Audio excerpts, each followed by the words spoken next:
In the last couple of tutorials, we were looking at the second verse of 2 Kings chapter 5, and we developed the phase 1 semantic representation, which you see here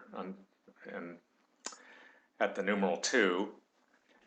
And one thing I'd like to stress here is that there's no perfect choice for all the things we had to decide, and I came to prefer this way of writing it, but no one would do the same thing, and that doesn't mean that the way somebody else did it is bad. Okay, but what I want to show you today is how to get this into phase 2. So I'm going to select this text, and now I'm going to go to TBTA, and I click Utilities, Proposition Analysis.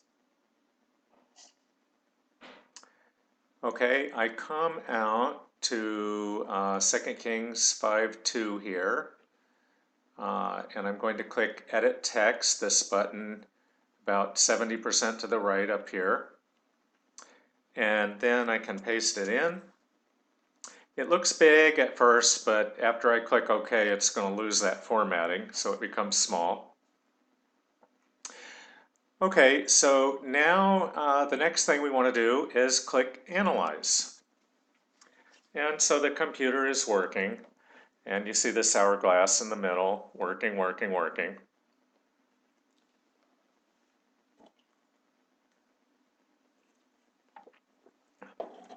Okay, it finished.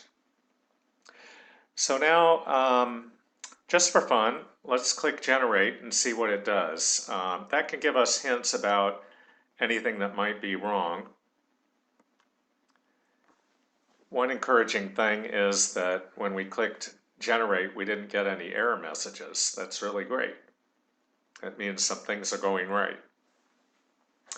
The analyzer doesn't always get it right, but sometimes it does. For the last verse, it was remarkable how much of it got right.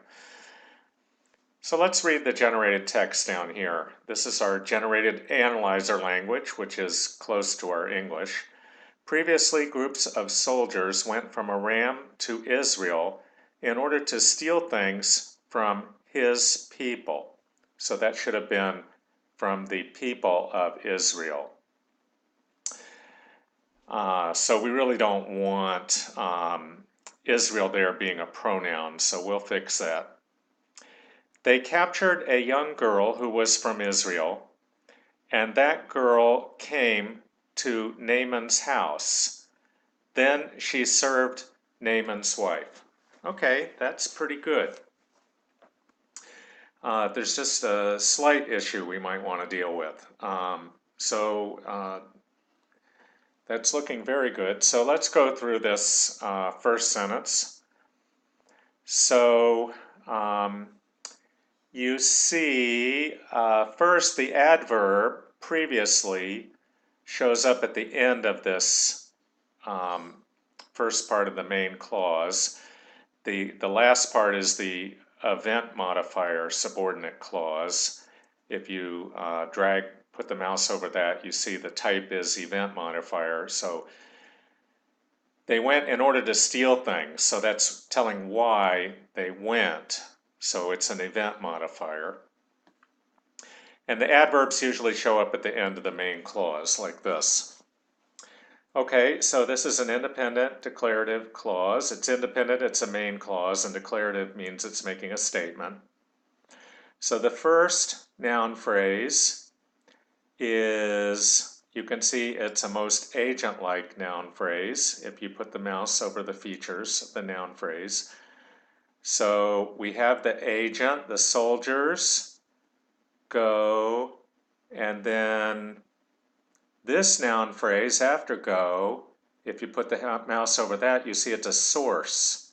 So it's showing they went from Aram, and then they went, the next noun phrase is a destination. They went to Israel.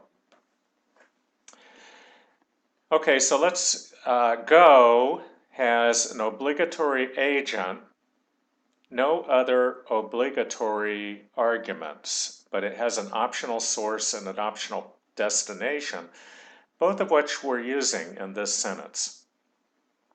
So the first noun phrase is the agent, the subject of our sentence. And you can see it comes out different than I would have written it if I had thought of how it was going to come out. I probably would have thought groups should be here.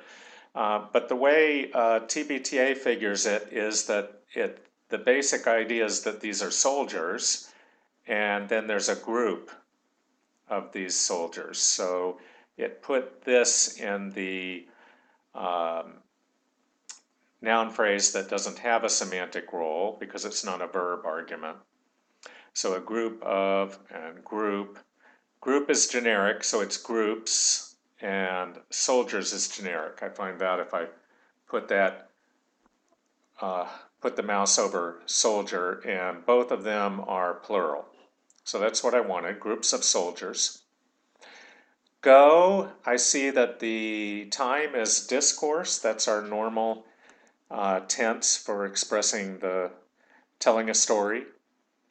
In English, that's in past tense. And then from Aram, now if I put it over the word Aram, I see a problem. It says man in Genesis 11. So we're going to have to fix that. That's not the right sense of Aram that we want. So down in the bottom right section, there's a button labeled Senses under the copy and paste buttons. I click on that, and now I'm going to click on Aram. Oh, it says this word only has one sense. Okay, that means that we haven't used the country or the nation. So I'm going to show you how to add those right now. So we go, let me click on Save Analysis. Now I'm going to go to Ontology and Lexicon, so the menu item on the upper left, Ontology, Source Objects and Target Nouns. So these are things. So Aram as a country or a nation would be a thing. So I'm going to click on that. And it comes up. Okay, so I often use the pull-down menu to go to a letter, but you can see the A's are already here down at the bottom. So I'm just going to click in the scroll bar and get down to Aram. So you see that here in line 155, Aram, man in Genesis 11. Okay, so that's not the right word sense. So I'm going to go up to these buttons on the upper level and click on New Source Concept. You can always add source concepts for proper nouns. Now hopefully these will, at some point, a lot of the names are going to get added so that you won't have to do it. But for right now, there are a lot of names that are missing, and I'm going to add Aram here. Click OK. Okay, so I'm going to say the country, in parentheses, land, equals Syria in the New Testament. Okay, I'm going to click on OK.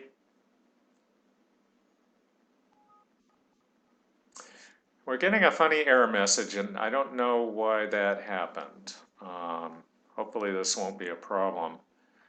Okay, so we want to associate that new source word with a target word, and it automatically assumed that we wanted to associate it with the Aram that was already in there. If I scroll down,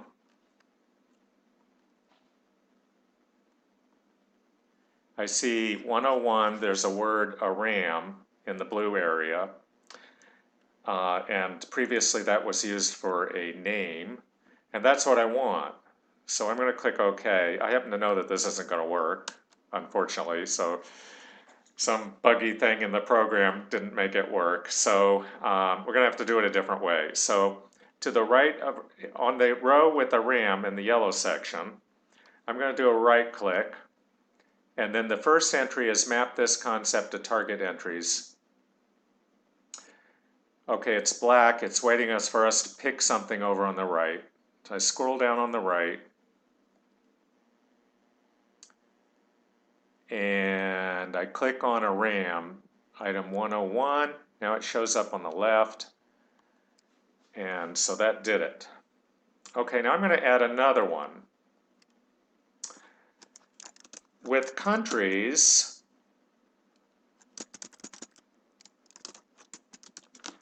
we've been adding a concept for country that is the land, but we also add a nation.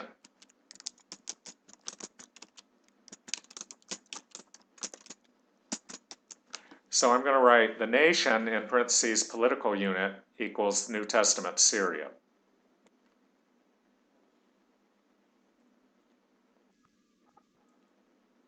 Still getting that error message. Okay, I'm going to click OK, but it didn't work again. So now I do a right click here in the row with the new RAM, map this concept to target entry, and again I'm going to click on line 101. So for English, it doesn't matter. It's going to be a RAM regardless of whether it's the person, the country, or the nation, but it may be important later for another language. And something like this might get missed if we're just generating in English and maybe another language, but it could show up eventually in a language where it does make a difference. So I'm going to go back to proposition analysis. Okay, now I click on the census button and I'm going to click on a RAM here. Went from a RAM, then I'm going to click on the down arrow and pick the country, the land, because they came from a place. They go means they're going from a place. They went from the country of Aram to Israel. Now look, we have the same problem here. So at the top of this word it says Israel the man. So we don't want that. I'm going to click on that, pull the drop down menu. Now we're going to a place again, so it should be a country. So you would be tempted to pick cent C for Israel the country. But we use that one for the entire nation of Israel, the entire country, like under David or Solomon. We have a separate entry for the northern nation, since E is the northern country after the split. Okay, so what that means is that Israel divided into two parts after King Solomon, because the people were upset at Solomon because he made them work so hard. So there was Judah in the south and the northern kingdom in the north. And so we have a separate sense for that. Totally unnecessary in English, but we keep that in case it would be useful for another language. I'm going to click on Save Analysis. Okay, so now Go has the agent, the source, and the destination.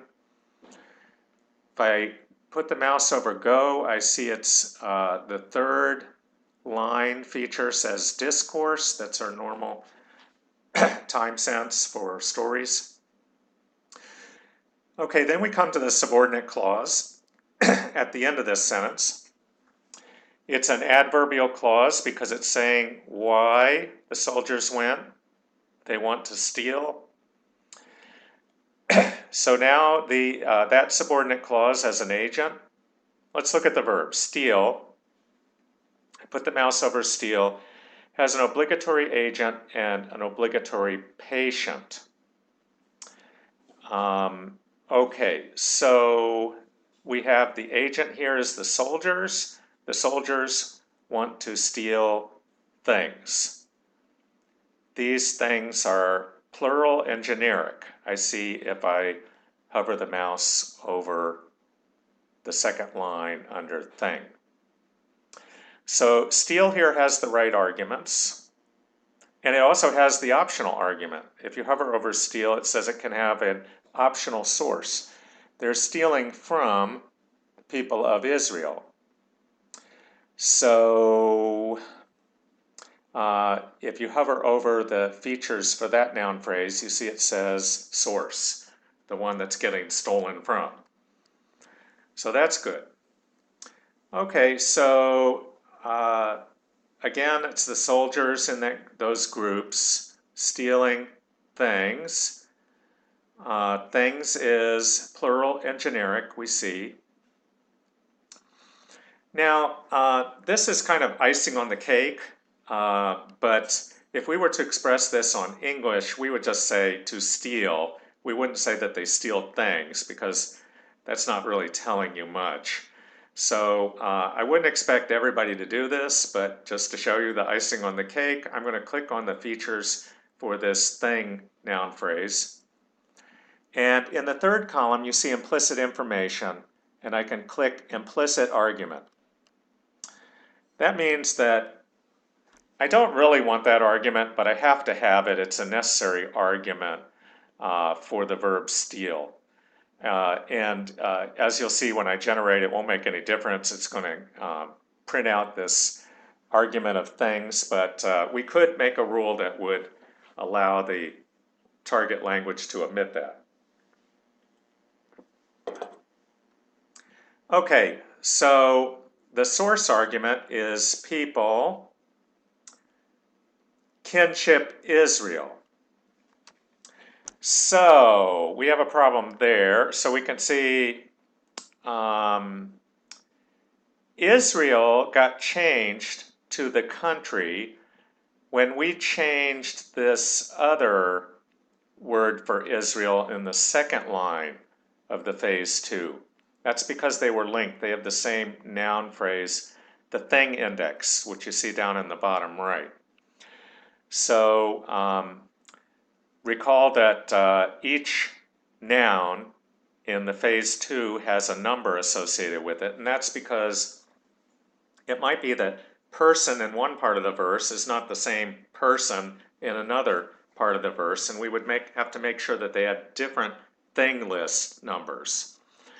But here, since I hadn't given them different thing list numbers, when I changed Israel on the second line, it changed Israel on the fourth line. So it says the northern country, and that's fine.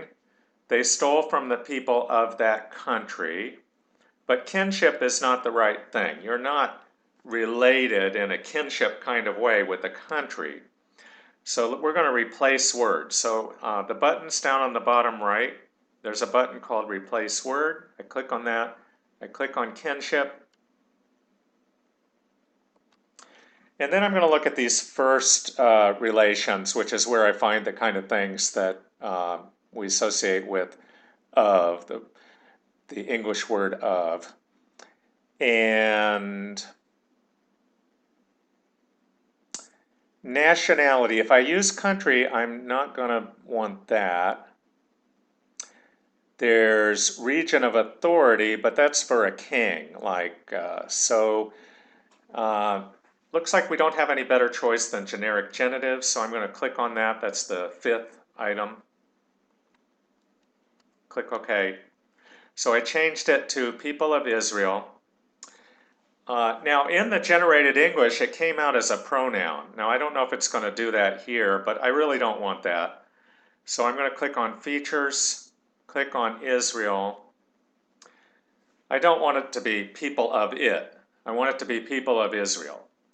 So I can do that by going to the 1, 2, 3, 4, 5, 6, 7th column, and there's a choice always a noun. Now, we use this very sparingly, but for something like God's people, we would make God always a noun, or people of Israel, make Israel always a noun.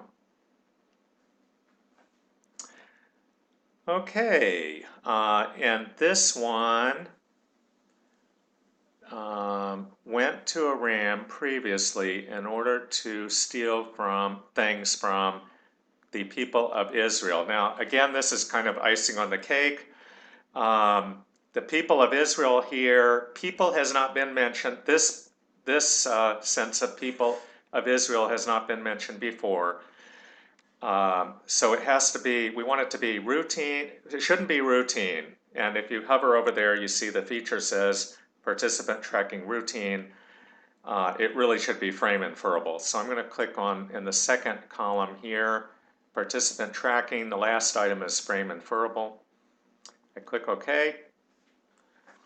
Okay, so we've got that first sentence checked. I'm going to click Save Analysis. So now let's go to the second sentence. Okay, looking back up at our phase 1, those soldiers captured a young girl who was from Israel.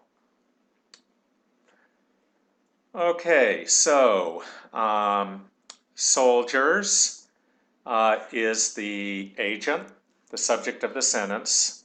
You see that if you hover over here, or you can see it from this A, the second A, the second letter A after NP for noun phrase. And now it's not generic like it was before because we're referring to the soldiers we already talked about. So routine is appropriate here, and you see that in the features for this word soldiers, plural and routine. Then we go to, look, we got the verb is capture a person. That's exactly what we want. It has an obligatory agent, an obligatory patient. We already looked at the agent is the soldiers and the patient is the young girl. So that's perfect. We've got the arguments that we want already. If we hover over the second line under capture, it says the time is discourse. That's our normal storytelling tense, and that's good. The patient is the young girl. This is an adjective phrase. If we hover over the adjective phrase, it says attributive. Attributive is where in English, the adjective goes right before the noun, young girl. Predicative is if you say the girl was young. It's the predicate of the verb to be. Okay. If we hover over the second line of girl, girl is a female child. The second line is first mention. That's what we want. That's what we associate with the English word a girl. And this is the first time that that girl has been mentioned, but it's a specific girl, first mention. That's when we use first mention. Okay, there's a subordinate clause modifying the girl. This is saying which girl it is. If we hover over the noun features for that subordinate clause, we see the first line. It says it's a restrictive thing modifier relative clause. It's telling you which girl. You need this clause to know which girl it is. So it's restrictive. Descriptive would be if you say John, who was a disciple of Jesus. Just from John, you know who it is from the name. But this is restrictive, so it's telling you which girl. So in the subordinate clause, the verb is be birthplace. So the analyzer did something clever. It changed the structure. We wrote girl who was from Israel, but it converted it into girl, be birthplace, Israel. So it gave it a whole different structure, but this is the structure that TBTA wanted. If we put the mouse over be birthplace, it has an obligatory agent, never a patient, and an obligatory state.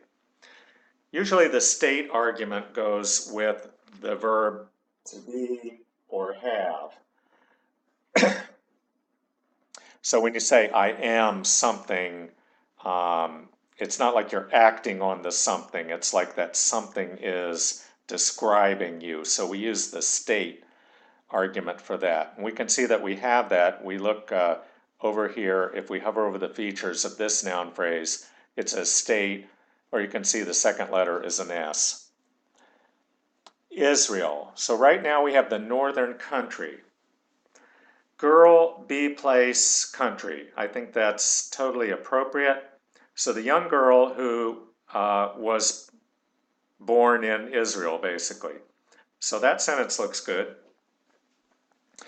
Okay, we come to the third sentence. Now this is one that we added as implicit information. And in the phase one, I'm looking up here in the text up at the top, it said, and that girl, left parenthesis, implicit hyphen info, right parenthesis, came to Naaman's house. So this was something that would be useful, especially like for a children's Bible, because it's obvious that that happened since she's the servant of Naaman's wife. So we added this as implicit information. Now if I hover the mouse over the clause features, it's the main clause is an independent clause. It's a main clause. It's declarative. It's making some statement. It's most agent-like. It's not a passive sentence. And if we look down in the features, we say way down about the 15th line. I can't move the mouse, unfortunately, or the pop-up will go away. See, if I move it down there, it went away. So you have to look for yourself. Way down there, it says implicit information, implicit cultural information. So that would be something about the culture of Israel. I think we can make a better choice. So clicking on the features button, I click on that. And then I move to the right, over to the right. And if you move far enough, you see a column labeled implicit information. So it has checked right now implicit cultural information. Normally this would be not applicable for a normal sentence that's not implicit information. But there's a better choice, and that's the second one, implicit situational information. It's the situation, the fact that she ends up in Naaman's house, that helps us to know that she went to Naaman's house. Okay, so now we have and, starting a conjunction. The girl is routine and contextually near. If we hover the mouse over there, we see that from the features. Routine means she's been mentioned before. Contextually near is what we associate with the English word that. We're talking about that particular girl. That girl, come, is discourse. And then there are no other mandatory arguments for come other than the agent, but we have a destination argument. She came to the house owner Naaman. So that's correct. And look, the analyzer got it right. The house is frame inferable because it's Naaman's house. Okay, excellent. That sentence looks good. And then the last sentence, it's independent. We're looking at the main clause right now. And it's declarative, making a statement. Then indicates time, that something is going to happen next. Okay, the girl is routine, mentioned before, and contextually near. That girl served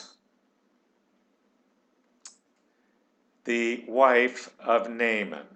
Okay, so serve has an obligatory agent argument and an obligatory patient argument. We've got that there. The girl is the agent. Wife is the patient, says most patient-like. The wife is frame inferable because you know it's Naaman's wife. So everything looks good here. Serve is in discourse. I'm going to save analysis, and then I'm going to click generate.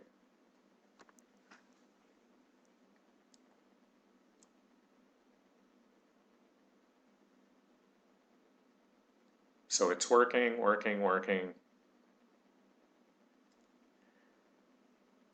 And then finally, after implementing all those rules, we come up with, previously groups of soldiers went from Aram to Israel in order to steal things from the people of Israel.